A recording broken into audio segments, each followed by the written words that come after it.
The costumes, the hair. There's only one ABBA. And after decades of going their own way, the Swedish supergroup is back.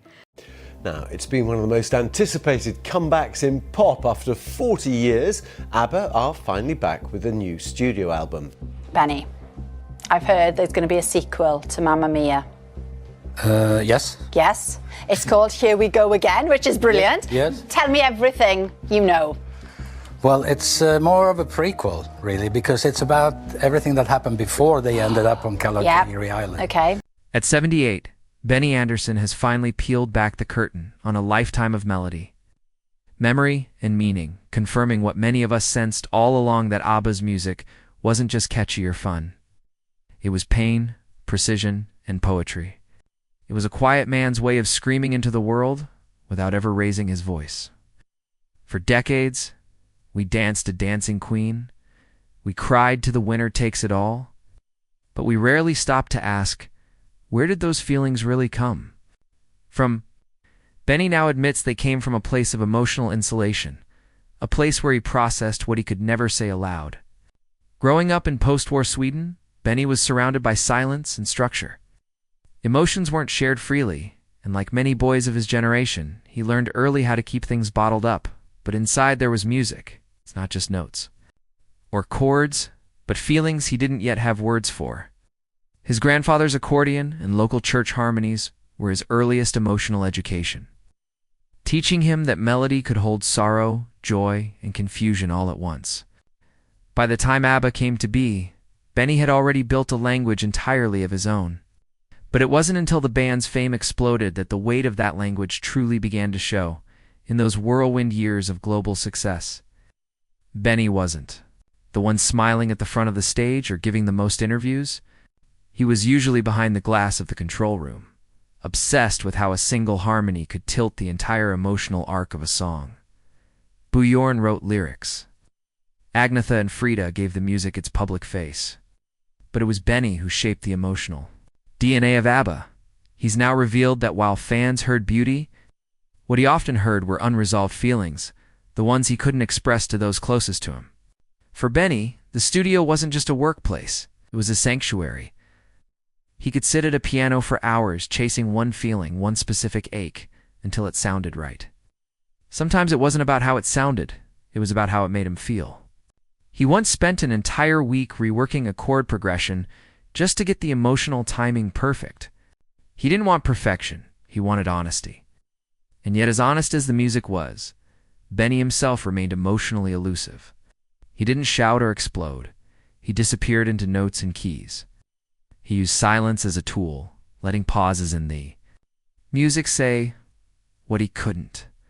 And in doing so, he created a sound that still cuts through generations.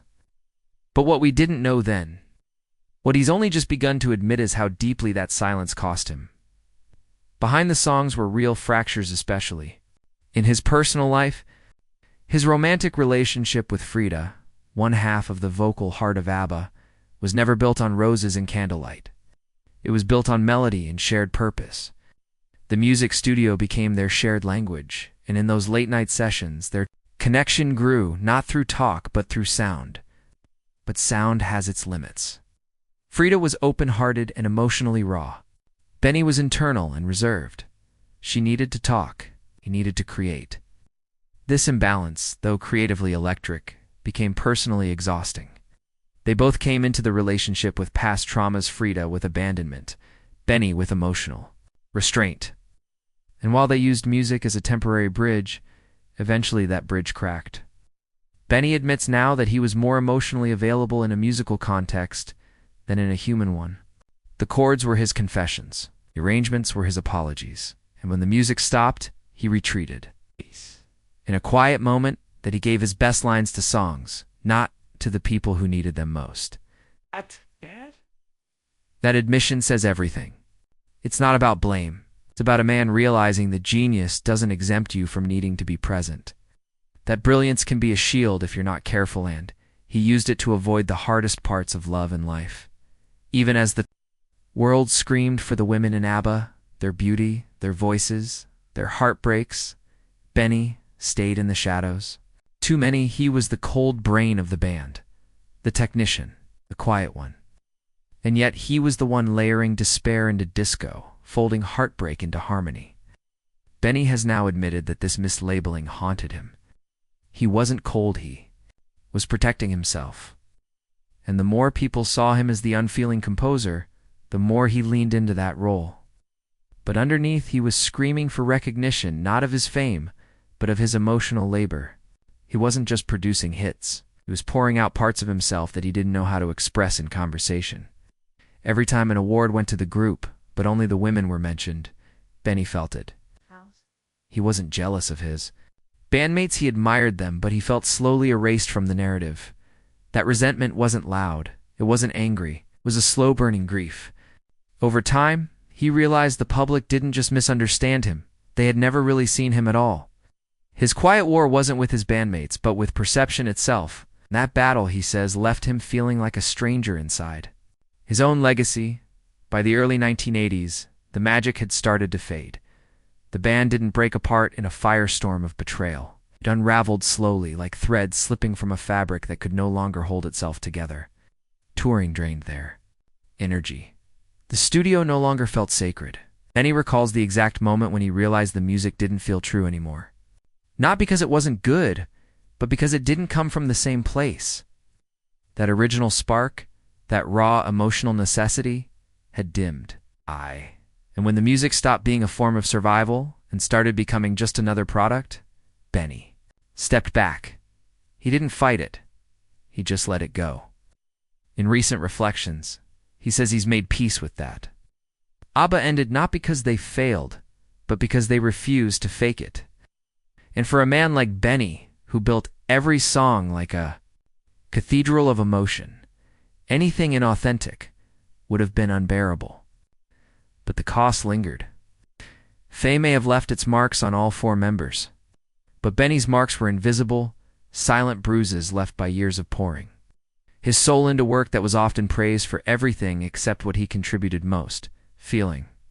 Today, Benny Andersson looks back with a mix of pride and sorrow. He doesn't crave applause anymore, and he's not chasing a rewritten legacy. It's simply confirming what so many of us felt in our bones, that beneath ABBA's joyful sheen was a man channeling heartbreak into harmony. That their music endured not because it was catchy, but because it was honest. And that honesty came from his refusal to settle for anything less than emotional truth, even if it meant breaking his own heart in the process. Benny says now that music was his first language, and sometimes his only one. He didn't always know how to show up for people, but he always showed up for the song. That distinction, he admits, is one of his greatest regrets. But it's also his redemption.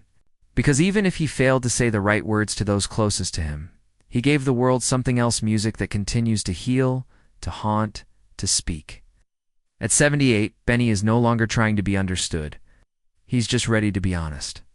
And maybe finally, we're ready to listen, not just to the songs, but to the man who wrote them.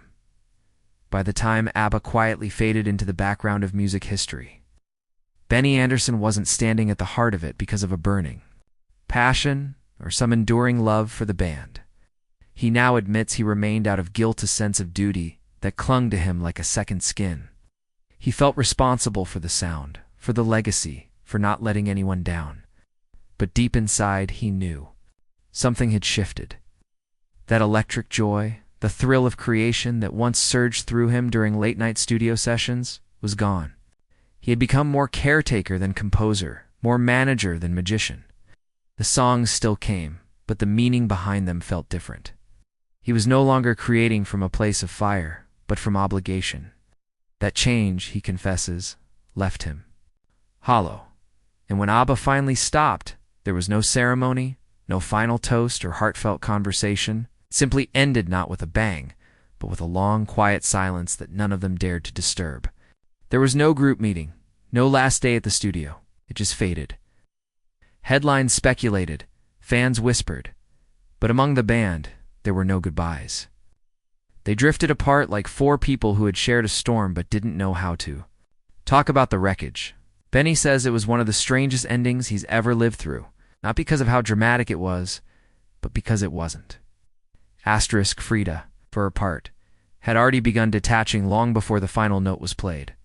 She had found her emotional exit earlier, quietly withdrawing from the intensity that had once fueled their bond. For her, walking away from ABBA was an act of preservation. But Benny couldn't leave so easily. He now reveals that it took him a full decade to emotionally accept that ABBA was truly over. Even as the group's records were boxed away and their instruments fell silent, something inside him remained unresolved. He carried the end like an invisible bruise, something he didn't fully understand until years later.